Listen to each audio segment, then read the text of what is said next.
春眠不觉晓，处处闻啼鸟。鸟类在春天进入繁殖的季节，从古至今，鸟类呢和人类都是保持着紧密的联系。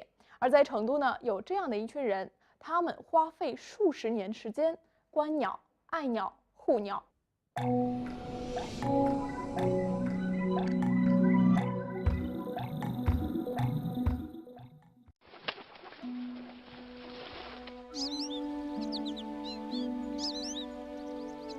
周末的成都植物园，40多位参赛者装备齐全，他们将在接下来的2个小时内展开一场关于脑力和体力的比赛。你们是记得是一个限时比赛，尽快走更多的路，看更多的鸟。这是由成都观鸟会主办的成都首届限时观鸟赛。首届成都限时观鸟赛开赛。在2个小时内，谁记录的鸟类最多，谁就将获得冠军。观鸟活动兴起于18世纪晚期的英国和北欧，是当时贵族们的消遣活动。如今啊，观鸟已经演变成世界上最流行的户外运动项目之一。观鸟赛的队员注意了，时间还有20分钟，请提前做好准备。来不及了，来不及了。柳树的枝头，2只领雀嘴飞。第10个不多14、15、16。16只 ，OK， 好，走。第3名和第2名鸟种数一样，都是28种，31种的是第1名狗血。我觉得它们是大自然的精灵吧，可以看到很多它们的颜色呀、习性啊。今天的这个奖品呢，就是3个望远镜。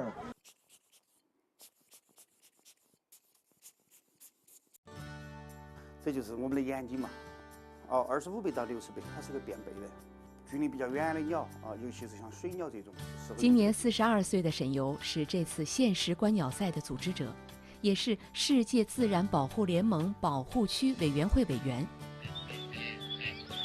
之前都10好几年了你看我们小鸟都出来了。2004年，沈游夫妇俩和几个朋友共同创立了成都观鸟会。这是中国最早成立的观鸟协会之一。如今13年过去了，在沈游的组织带动下，成都观鸟会已经拥有了300多名会员和上千名的志愿者。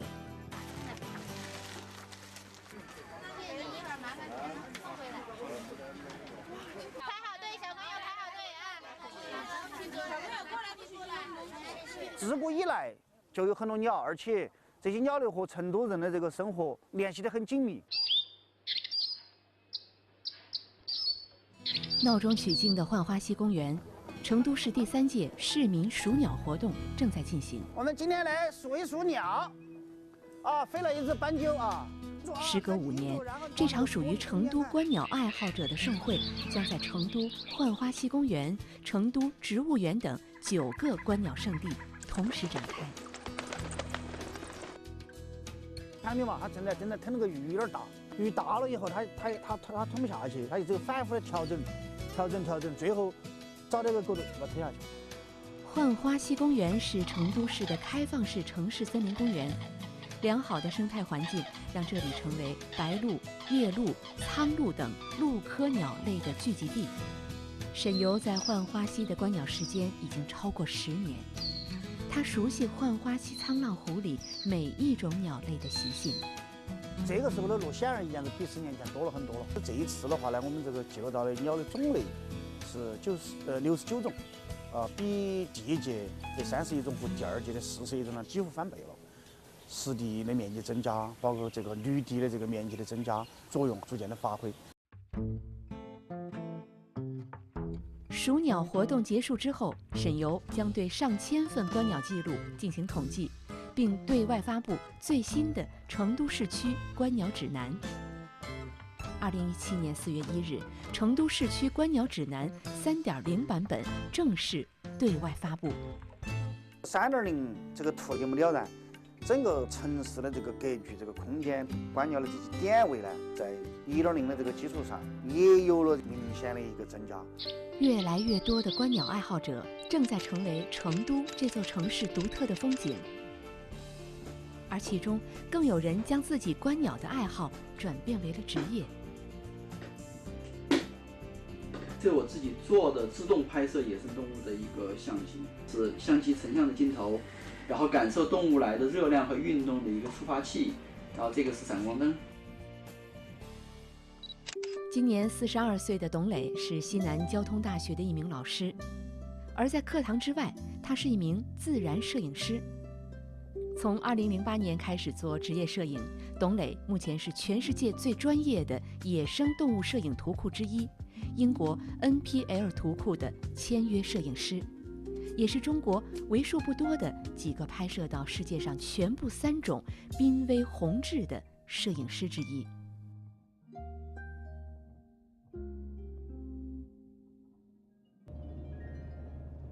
离开成都市区，一路向西，在海拔逐渐抬升的过程中，董磊要用他的镜头去发现成都的另一面。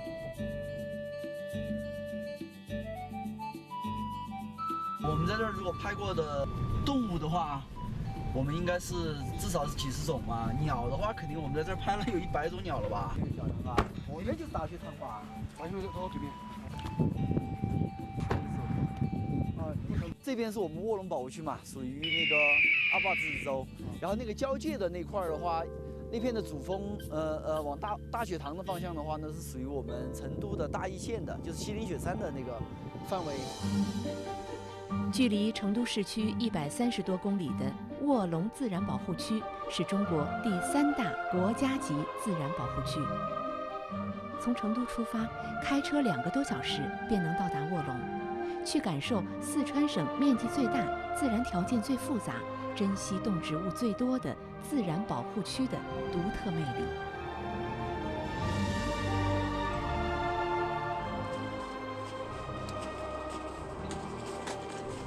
好多那个雉类的粪便，因为雉类晚上住在树上嘛，晚上在上头睡觉，然后早上的时候拉着这些粪便。14年的秋天，我们在一个3级线上放了10多台感受动物经过就可以自动拍摄的这个相机。第2年春天我们给取下来的时候，有3台相机拍到了雪豹。雪豹它沿着3级线走过去，然后在石头旁边，然后尾巴翘得老高的，然后嘎撒了一泡尿。它实际上是野生动物的一个行为，它用那个尿留下它的那个痕迹，代表就是说这片是属于我的领域。雪豹被称为雪山之王，属于中国1级保护动物、国际濒危动物。在中国，雪豹的数量比大熊猫还稀少。处于高原生态食物链顶端的雪豹，被称为高海拔生态系统健康与否的气压计。作为一个有1000万人口的，而且是一个现代化的大城市的话，在方圆100公里里面还生活着像雪豹这样的顶级食肉兽的这种大城市的话，全世界肯定成都是独一无二的。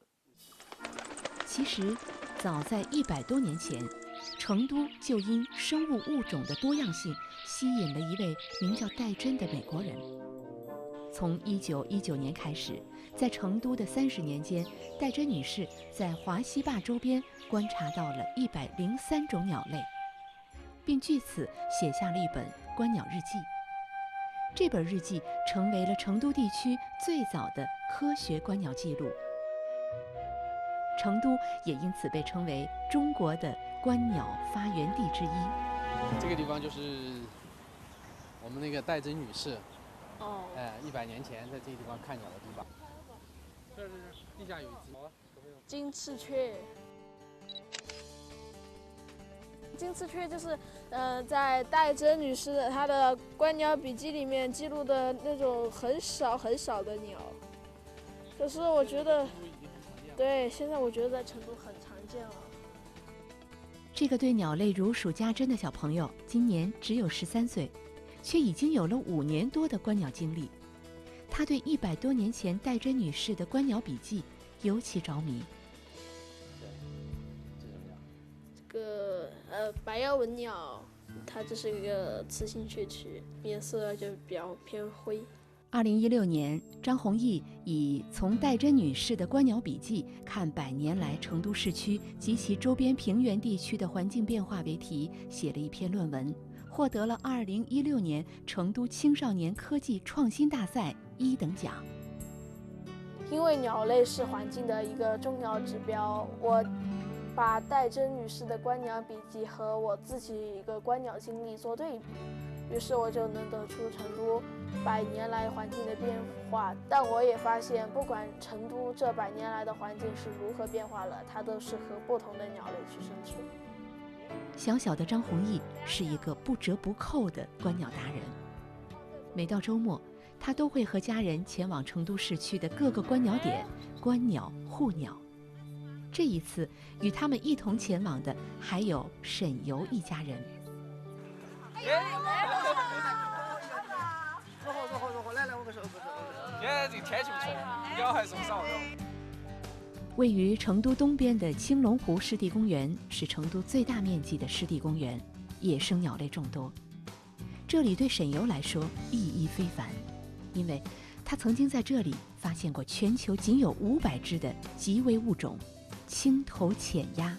我们再好生搜一下，尤其是这一些方向好生搜一下，看有没得可能看到啥子白眉鸭咯、水蛭咯、棉狐咯等等这些啊。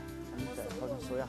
而今天，他们在这个成都人家门口的天然氧吧里有了新的发现。黑水鸡全部在2倍小，多，确实多。哦，打起喽！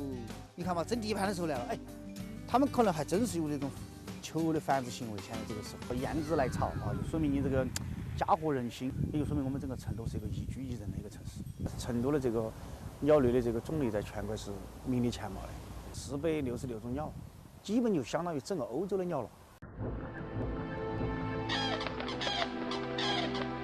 2个黄鹂鸣翠柳，一行白鹭上青天。1200多年前，诗圣杜甫为成都写下最为诗意的观鸟记录。100多年前，戴珍在这里写下第1篇科学观鸟记录。而现在，沈游、董磊还有张弘毅，他们记录成都各地多样的生态环境。对他们来说，成都不仅是自己生活的城市，也是许多动物的家园。他们和人类一样，感受着成都的寒暑易节，收获这座城市所带来的美好。